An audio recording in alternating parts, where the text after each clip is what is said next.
வணக்கம் மக்களே, இன்னைக்கு நம்ம என்ன பார்க்க போறோம்னா, இங்கிலாந்து டெஸ்ட் தொடரில் அடுத்தடுத்து விலகிய நட்சத்திர வீரர்கள் வெளியான அதிர்ச்சி செய்தி.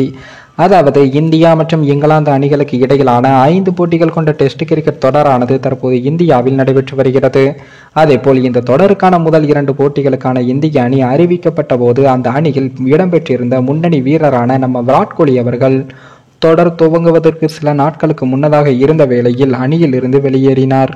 அதனைத் தொடர்ந்து முதல் 2 போட்டியில் அவர் பங்கேற்கவில்லை என்றாலும் நிச்சயம் எஞ்சியுள்ள 3 டெஸ்ட் போட்டிகளில் அவர் விளையாடுவார் என்றும் எதிர்பார்க்கப்பட்டது.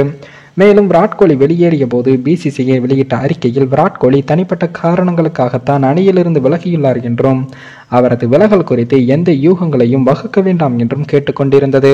அதே வேளையில் தென்னாப்பிரிக்க அணியின் முன்னாள் வீரரான ஏபிடி வில்லியர்ஸ் அவர்கள் விராட் கோலி 2வது குழந்தைக்காக காத்திருப்பதால் தான் இந்த தொடரிலிருந்து விலகியதாக வீடியோ வெளியிட்டிருந்தார்.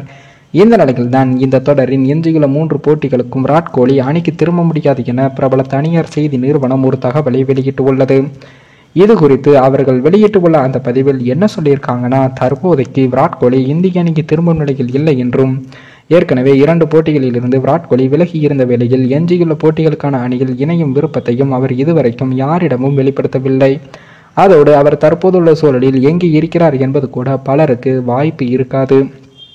எனவே நிச்சயம் அவர் ஒரு நல்ல செய்தியை அறிவித்துவிட்டு அதன் பின்னரே இந்திய அணிக்கு திரும்ப வாய்ப்பு இருக்கிறது என்றும் அதுவரை இந்த டெஸ்ட் தொடரில் அவர் நிச்சயம் பங்கேற்க மாட்டார் என்றும் குறிப்பிடப்பட்டு உள்ளது. அப்படி பார்க்கையில் நிச்சயம் விராட் கோலி தனது 2வது குழந்தையின் பிறப்புக்கு பின்னரே இந்திய அணியில் இணைவார் என்றும் தெரிகிறது. மேலும் இந்த வீடியோ ஏதோ ஒரு விதத்தில் உங்களுக்கு பிடித்திருக்கும் என்று நினைக்கிறேன். நம்ம சேனலுக்கு புதிதாக வீடியோ பார்க்கிறீர்கள் என்றால் மறக்காமல் சப்ஸ்கிரைபர் செய்துவிட்டு பாருங்கள். இன்னொரு வீடியோவில் சந்திக்கும் வரை நான் உங்கள் தமிழ்.